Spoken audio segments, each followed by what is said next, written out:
Hey everyone and welcome. So what if I told you that you could write code that almost never breaks, even when you're adding new features? Well, today we're going to dive into a core software design principle that does just that.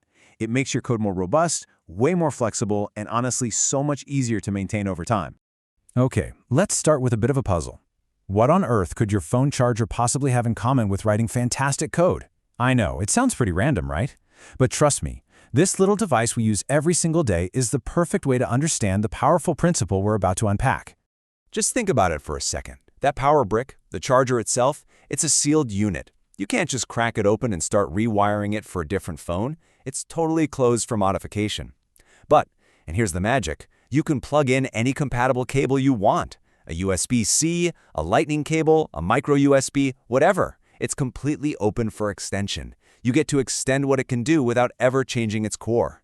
And that right there is the heart of the open-closed principle, or OCP for short. It's one of the 5 big, solid principles of software design, and it states that our software entities, things like classes or functions, should be open for extension but closed for modification. Just like our charger, the goal is to add new functionality without ever having to break open and mess with the original working code. So, why is this such a big deal? Let's walk through a super common scenario where a lot of us, myself included, can get into trouble. It's a pattern that leads to really fragile, bug-prone code. All right, take a look at this snippet for a discount calculator. It's got one method that uses a big chain of if-else statements to figure out a discount, based on whether a customer is new or existing. This probably looks familiar to a lot of you. And hey, on the surface, it works. For now. But here's where things get dicey. What happens when marketing comes along and says, hey, we need a new VIP discount? Well, you have to go right back into that discount calculator class and add another else-if block. You are modifying code that already works and has already been tested. Every single time you make a change like that, you risk breaking the logic for the new and existing customers. It's incredibly fragile. This is exactly where the open-closed principle swoops in to save the day. We can refactor this code to make it super robust and flexible, and we do it that using abstraction and focusing on extending our code instead of modifying it. The path to a much better design is actually a really clear 3-step process. First, we're going to create an abstraction. Think of it as a blueprint for what any discount should be able to do. Then we'll build out separate classes for each type of discount, and they'll all follow that blueprint. And finally, we'll update our main calculator to use this awesome new system. So step 1 is creating that abstraction. Think of it like a contract. It's a central document that defines the rules for what any discount needs to do. Now, instead of one giant class handling everything, we create these individual modules, one for new customers, one for existing customers, and so on. Each of these little modules agrees to follow the rules laid out in our main contract. And now we get to refactor our calculator. Instead of that tangled mess of if-else logic, it becomes this really simple, elegant processor.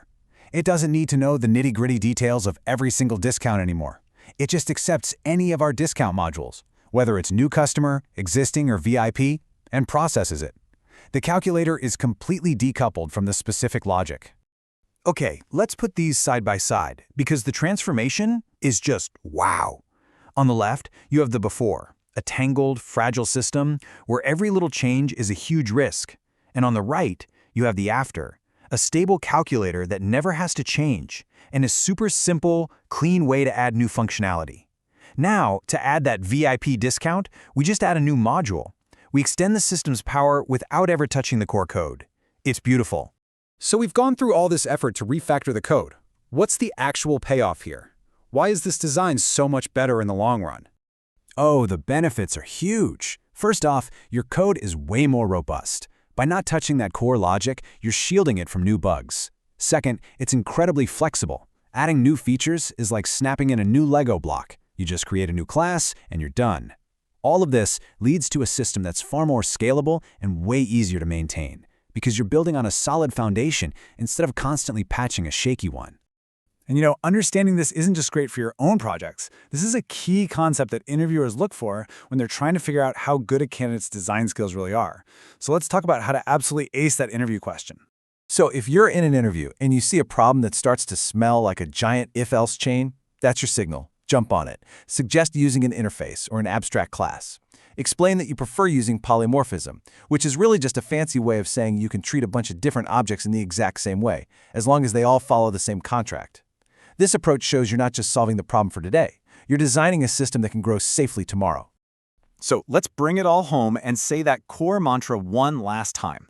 Software entities should be open for extension, but closed for modification. If you can apply this one principle, I promise you, you will fundamentally improve the quality and the longevity of your code.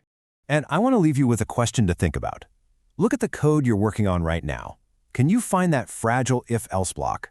Where is that one small change that's just waiting to cause a really big problem? Well, that's your perfect spot to apply the open-close principle. Thanks for joining this explainer.